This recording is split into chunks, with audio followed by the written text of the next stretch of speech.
Pemirsa, perang Israel-Hamas telah berlangsung setahun lebih. Di tengah gerseruan gencatan senjata, peperangan justru meluas ke Lebanon.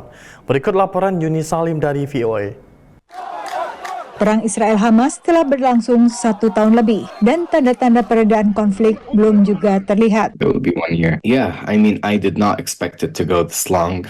Growing up as a Palestinian, we unfortunately are used to the kind of attacks, what the Israeli ministers call like mowing the lawn. That's how they put it. They mow the lawn every couple of years or once a year, where they'll attack Gaza for a few weeks or a month, kill several hundred, maybe several thousand, and then stop. Mu'atas Salim adalah seorang diaspora Palestina di Amerika Serikat dan aktivis yang menyerukan gencatan senjata. Ia sendiri telah kehilangan 100 lebih anggota keluarga besarnya dalam pertempuran di Gaza. 161 exactly that have been killed, and none of them passed first cousin. So, because my dad has 9 siblings.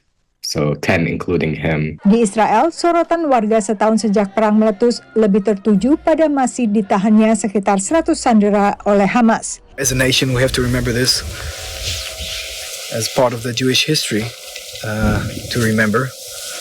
But personally, if you ask me, I'd like to live my life, just look forward, live in peace.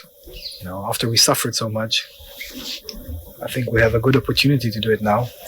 Both sides suffered so much. Istri dan 3 anak Afiqah sendiri telah dibebaskan saat jeda pertempuran November lalu. Tapi penculikan mereka hampir tepat setahun lalu masih menyisakan trauma baginya. Perang Israel melawan Hamas di Gaza ini tidak hanya berkepanjangan, tetapi juga meluas ke Lebanon dengan serangan kepada kelompok Hizbullah bahkan hingga ke ibu kota Beirut. Menurut pejabat Lebanon, serangan Israel telah menyebabkan kematian sekitar 2.000 orang dan lebih dari 1 juta orang mengungsi ke wilayah lebih aman. Analis mengatakan Amerika kembali berada dalam posisi sulit. Well, it has very little leverage over Hamas, little to none. And I think we can question the U.S.'s leverage over Netanyahu and Israel as well.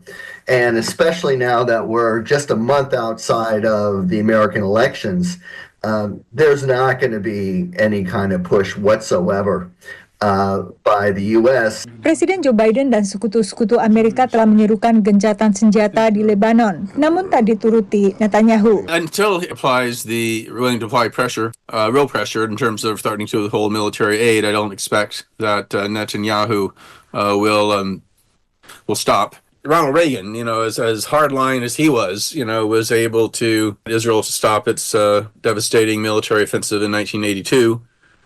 Which is even more severe than what Israel's been doing now. Ketengah 1982, konflik juga meluas ke Lebanon seperti sekarang ini. Dan Israel masuk ke Lebanon hingga Beirut untuk menyerang anggota Organisasi Pembebasan Palestina PLO. Dari Washington, Yuni Salim dan tim VOA.